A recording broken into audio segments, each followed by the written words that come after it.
Hi guys, welcome to Aruna teach Kannada YouTube channel.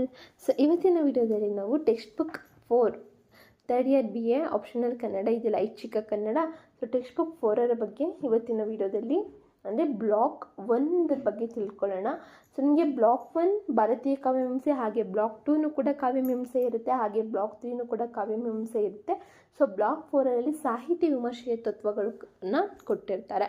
So ಈ ಒಂದು videos ನಿಮ್ಗೆ ಏನಕ್ಕೆ ಹೆಲ್ಪ್ ಆಗುತ್ತೆ ಅಂತಂದರೆ, ಪಾಪ ಎಷ್ಟೋ ಜನಕ್ಕೆ ಅವ್ರಿಗೆ ಓದೋಕ್ಕೆ ಟೈಮ್ ಇರಲ್ಲ. ಕೆಲವೊಂದು ಸಲ ನೋಟ್ಸ್ ಓದೋದಕ್ಕಿಂತ ಅವ್ರಿಗೆ ಹೇಗೆ ನೋಟ್ಸ್ ಮಾಡ್ಕೊಳ್ಳೋದು, ಹೇಗೆ ಬರೆಯೋದು, ಹೇಗೆ ಓದೋದು ಅನ್ನೋದು ತುಂಬ ಟಫ್ ಇರುತ್ತೆ. ಅದಕ್ಕೆ ನಾನು ಇಂಪಾರ್ಟೆಂಟ್ ಲೆಸನ್ಸ್ಗಳ ಬಗ್ಗೆ ತಿಳಿಸ್ತಾನೆ. ಕೆಲವರಿಗೆ ಟೆಕ್ಸ್ಟ್ ಬುಕ್ಗಳೇ ಸಿಕ್ಕಿರಲ್ಲ, ಸೊ ಅಂಥವ್ರಿಗೂ ಕೂಡ ಹೆಲ್ಪ್ ಆಗಲಿ ಅನ್ನೋ ಒಂದು ಉದ್ದೇಶ. ಹಾಗೆ ಟೆಕ್ಸ್ಟ್ ಬುಕ್ಲಿ ಇಂಪಾರ್ಟೆಂಟ್ ಲೆಸನ್ಸ್ ಯಾವುದು, ಹಾಗೆಯೇ ಕ್ವಶನ್ ಪೇಪರ್ ವಿತ್ ಆನ್ಸರ್ಸ್ನ ಅಂದರೆ ಕ್ವಶನ್ ಪೇಪರ್ ಎಕ್ಸ್ಪ್ಲೇನ್ ಮಾಡಿದ್ದೀನಿ, ಹಾಗೆ ಇಂಪಾರ್ಟೆಂಟ್ ಲೆಸನ್ಸ್ ಕೂಡ ಒಂದು ವಿಡಿಯೋದಲ್ಲಿ ಅಪ್ಲೋಡ್ ಮಾಡಿದ್ದೀನಿ. ಒಟ್ಟು ಟೆಕ್ಸ್ಟ್ ಬುಕ್ 3, 4, 5 ಈ 3 ವಿಡಿಯೋಗಳನ್ನು ಕೂಡ, ಈ 3 ಟೆಕ್ಸ್ಟ್ ಬುಕ್ ವಿತ್ ಕ್ವಶನ್ ಪೇಪರ್ನ ಕೂಡ ನಾನು ಅಪ್ಲೋಡ್ ಮಾಡಿದ್ದೀನಿ. ಹಾಗೆ ಸಪ್ರೇಟಾಗಿ ಕ್ವಶನ್ ಪೇಪರ್ದು ಕೂಡ ಒಂದು ಅಪ್ಲೋಡ್ ಮಾಡಿದ್ದೀನಿ ವಿಡಿಯೋ. ಸೊ ಯಾರೆಲ್ಲ ನೋಡಿಲ್ಲ ನೋಡಿ ಅಂತ ಹೇಳ್ತಾ, ಹಾಗೆ ಟೆಕ್ಸ್ಟ್ ಬುಕ್ 3 ಏನಿದೆ ಅದನ್ನು ಕೂಡ ನಾನು ಆಗಲೇ ಎಲ್ಲ ಒಂದು ಅದನ್ನು ನಾನು ಟೆಕ್ಸ್ಟ್ ಬುಕ್ಕಲ್ಲೇ ಎಕ್ಸ್ಪ್ಲೇನ್ ಮಾಡಿ ನಾನು ತಿಳಿಸಿರುವಂಥದ್ದು. ಸೊ ಅದನ್ನು ಕೂಡ ವಿಡಿಯೋ ನೋಡ್ಬೋದು. ಹಾಗೆಯೇ ಬಟ್ ಇವಾಗ ಟೆಕ್ಸ್ಟ್ ಬುಕ್ 4 ಏನಿದೆ ಅದನ್ನು ನಾನು ಏನು ನೋಟ್ಸ್ ಮಾಡ್ಕೊಂಡಿದ್ದೀನಿ ಆ ಒಂದು ಟೆಕ್ಸ್ಟ್ ಬುಕ್ಕನ್ನೇ ಆಧರಿಸಿ ನಾನು ನೋಟ್ಸ್ ಮಾಡಿರುವಂಥದ್ದು. ಸೊ ಅದನ್ನೇ ನಿಮಗೆ ವಿಡಿಯೋದಲ್ಲಿ ತಿಳಿಸೋಣ ಅಂತ ಹೋಗ್ತಿದ್ದೀನಿ. So let's start the lesson. First ಪೀಠಿಗೆ ಬಗ್ಗೆ ತಿಳ್ಕೊಳ್ಳೋಣ. ಭಾರತೀಯ ಕಾವ್ಯಮೀಮಾಂಸೆ, ಇಂಡಿಯನ್ ಪೊಯಿಟ್ರೀಸ್ ಎಂದರೆ ಕಾವ್ಯದ ಸ್ವರೂಪ, ಅರ್ಥ, ಸೌಂದರ್ಯ, ರಚನೆ ಹಾಗೂ ಅದರ ಅನುಭವವನ್ನು ವಿಮರ್ಶಾತ್ಮಕವಾಗಿ ಅಧ್ಯಯನ ಮಾಡುವ ಶಾಸ್ತ್ರ ಅಂತ ಕರೀತಾರೆ. ಇದು ಸಂಸ್ಕೃತ ಸಾಹಿತ್ಯದಲ್ಲಿ ಪ್ರಾರಂಭವಾಗಿ ನಂತರ ಕನ್ನಡ ಸೇರಿದಂತೆ ಇತರ ಭಾರತೀಯ ಭಾಷೆಗಳಲ್ಲಿ ಕೂಡ ವಿಸ್ತಾರಗೊಂಡಿದೆ. ನೆಕ್ಸ್ಟ್ ವಿವರಣೆ. ಫಸ್ಟು ಭಾರತೀಯ ಕಾವ್ಯಮೀಮಾಂಸೆಯ ಉಗಮವನ್ನು ನಾವು ತಿಳ್ಕೊಳ್ಳೋಣ. ಭಾರತೀಯ ಕಾವ್ಯ ಮೀಮಾಂಸೆಯ ಉಗಮವನ್ನು ಮುಖ್ಯವಾಗಿ ವೇದ ಕಾಲದ ನಂತರದ ಸಂಸ್ಕೃತ ಸಾಹಿತ್ಯ ಕಂಡುಹಿಡಿಯಬಹುದು. ವಿಶೇಷವಾಗಿ ಭರತ ಮುನಿ ಇವರು ರಚಿಸಿರುವ ನಾಟ್ಯಶಾಸ್ತ್ರ ಕೃತಿಯಲ್ಲಿ ಕಾವ್ಯಮೀಮಾಂಸೆಯ ಮೂಲಭೂತ ತತ್ವಗಳು ಕಾಣುತ್ತವೆ. ಹಾಗೆ ನೆಕ್ಸ್ಟು ನಾಟ್ಯಶಾಸ್ತ್ರದಲ್ಲಿ ರಸ ಸಿದ್ಧಾಂತವನ್ನು ಮೊದಲ ಬಾರಿಗೆ ಸಮಗ್ರವಾಗಿ ವಿವರಿಸಲಾಗಿದೆ. ಹಾಗೆ ರಸ ಎಂದರೆ ಕಾವ್ಯವನ್ನು ಓದಿದಾಗ ಅಥವಾ ನಾಟಕವನ್ನು ನೋಡಿದಾಗ ವ್ಯಕ್ತಿಯಲ್ಲಿ ಉಂಟಾಗುವ ಆನಂದ ಭಾವ. ಇದರಿಂದ ಕಾವ್ಯವು ಕೇವಲ ಪದಗಳ ಸಮೂಹವಲ್ಲ, ಅದು ಮನಸ್ಸಿಗೆ ಆನಂದವನ್ನು ನೀಡುವ ಕಲಾರೂಪವೆಂದು ಪರಿಗಣಿಸಲಾಯಿತು. ನೆಕ್ಸ್ಟು ವಿಕಾಸ ನೋಡೋಣ, ಅಂದರೆ ಡೆವಲಪ್ಮೆಂಟ್. ಭಾರತೀಯ ಕಾವ್ಯಮೀಮಾಂಸೆಯ ವಿಕಾಸವು ಹಲವು ಹಂತಗಳಲ್ಲಿ ನಡೆದಿದೆ. ಪ್ರಮುಖವಾಗಿ ಕೆಳಗಿನ ಸಿದ್ಧಾಂತಗಳ ಮೂಲಕ ಇದು ಬೆಳವಣಿಗೆ ಕಂಡಿತು. ನಿಮಗೆ ಬೇಕಾದಲ್ಲಿ ನೀವು ಸ್ಕ್ರೀನ್ಶಾಟನ್ನು ತಕ್ಕೊಂಡು ನೀವು ನೋಟ್ಸ್ ಮಾಡ್ಕೊಳ್ಳಿ, ನಿಮಗೆ ಎಕ್ಸಾಮ್ಗೆ ತುಂಬ ಹೆಲ್ಪ್ ಆಗುತ್ತೆ ಓದ್ಕೊಳ್ಳೋಕ್ಕೆ. ಯಾಕಂದರೆ ಟೆಕ್ಸ್ಟ್ ಬುಕ್ಕನ್ನು ಕೆಲವ್ರಿಗಂತೂ ಟೆಕ್ಸ್ಟ್ ಬುಕ್ಕನ್ನು ತುಂಬ ಓದೋದು ಕಷ್ಟ ಆಗುತ್ತೆ. ಯಾಕಂದರೆ ನಾನು ಅಲ್ಲಿ ತುಂಬ ಲಾರ್ಜ್ ಇರೋದನ್ನು ನಾನು ಈ ಒಂದು ನೋಟ್ಸ್ ಮಾಡಿ ಶಾರ್ಟಾಗಿ ನಿಮಗೆ ತಿಳಿಸ್ಕೊಡ್ತಿರುವಂಥದ್ದು.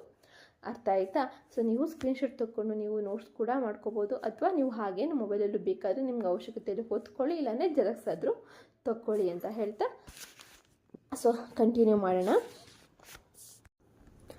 ಫಸ್ಟ್ ಒನ್, ಅಲಂಕಾರ ಸಿದ್ಧಾಂತ. ಕಾವ್ಯದಲ್ಲಿ ಅಲಂಕಾರಗಳು ಉಪಮೆ, ರೂಪಕ, ಅನುಪ್ರಾಸ ಮಹತ್ವವನ್ನು ಹೊತ್ತಿ ಹೇಳುತ್ತದೆ. ಕಾವ್ಯದ ಸೌಂದರ್ಯ ಅಲಂಕಾರಗಳಲ್ಲಿ ಇದೆ ಎಂದು ಹೇಳುತ್ತದೆ. ಸೆಕೆಂಡ್ ಒನ್, ರಸ ಸಿದ್ಧಾಂತ. ರಸವೇ ಕಾವ್ಯದ ಆತ್ಮ ಎಂದು ಹೇಳುತ್ತದೆ. ಶೃಂಗಾರ, ವೀರ, ಕರುಣ, ಹಾಸ್ಯ ಮೊದಲಾದ ರಸಗಳು ಕಾವ್ಯದಲ್ಲಿ ಮುಖ್ಯ. ಥರ್ಡ್ ಒನ್, ಧ್ವನಿ ಸಿದ್ಧಾಂತ. ಕಾವ್ಯದ ಅರ್ಥವು ನೇರವಾಗಿ ಹೇಳುವುದಕ್ಕಿಂತ ಸೂಚನೆಯ ಮೂಲಕ, ಸಜೆಷನ್ ಮೂಲಕ ಹೇಳಿದ್ರೆ ಅದು ವ್ಯಕ್ತವಾಗುತ್ತದೆ. ಇದನ್ನು ಧ್ವನಿ ಎಂದು ಕರೆಯುತ್ತಾರೆ. ರೀತಿ ಸಿದ್ಧಾಂತ. ಶೈಲಿಯೇ ಕಾವ್ಯದ ಆತ್ಮ ಎಂದು ಹೇಳುತ್ತದೆ. ಭಾಷೆಯ ವಿನ್ಯಾಸ, ಪದ ಪ್ರಯೋಗ ಮುಖ್ಯವಾಗುತ್ತೆ. ವಕ್ರೋಕ್ತಿ ಸಿದ್ಧಾಂತ. ಕಾವ್ಯದ ವೈಶಿಷ್ಟ್ಯ ಅದರ ವಿಭಿನ್ನ ಹೇಳಿಕೆಯ ಶೈಲಿಯಲ್ಲಿ ಇದೆ. ಭಾಷೆಯ ವಕ್ರ ಅಂದರೆ ಇಂಡೈರೆಕ್ಟ್ ಆಗಿ ಹೇಳುವುದರಿಂದ ಸೌಂದರ್ಯ ಹೆಚ್ಚುತ್ತದೆ. ಔಚಿತ್ಯ ಸಿದ್ಧಾಂತ ಅಂದರೆ ಸಂದರ್ಭಕ್ಕೆ ತಕ್ಕ ಪದ, ಅರ್ಥ, ಭಾವಗಳ ಬಳಕೆ ಮುಖ್ಯ. ಸರಿಯಾದ ಸಂದರ್ಭ ಸೂಕ್ತತೆ ಕಾವ್ಯದ ಗುಣ.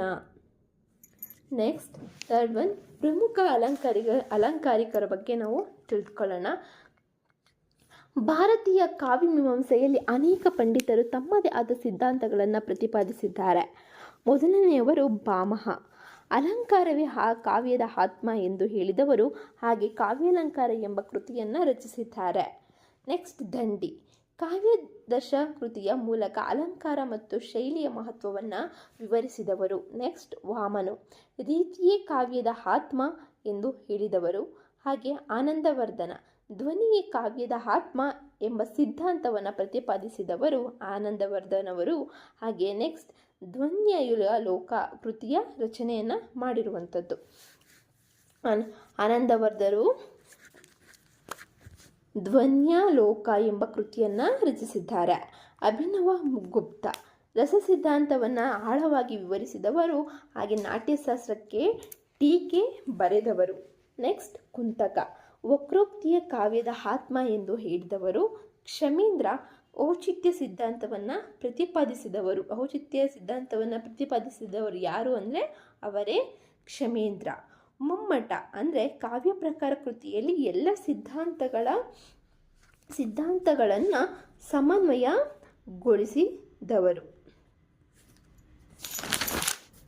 ನೆಕ್ಸ್ಟ್ ಫೋರ್ತ್ ಒನ್, ಸಮಗ್ರ ವಿಶ್ಲೇಷಣೆ. ಭಾರತೀಯ ಕಾವ್ಯಮೀಮಾಂಸೆಯ ಒಂದೇ ಸಿದ್ಧಾಂತಕ್ಕೆ ಸೀಮಿತವಾಗಿಲ್ಲ. ಅದು ಕ್ರಮೇಣ ಬೆಳೆಯುತ್ತಾ ವಿವಿಧ ಸಿದ್ಧಾಂತಗಳನ್ನು ಒಳಗೊಂಡಿದೆ. ಪ್ರಾರಂಭದಲ್ಲಿ ಅಲಂಕಾರ ಮುಖ್ಯವಾಗಿತ್ತು, ನಂತರ ರಸ ಮತ್ತು ಧ್ವನಿ ಮುಖ್ಯವಾಯಿತು.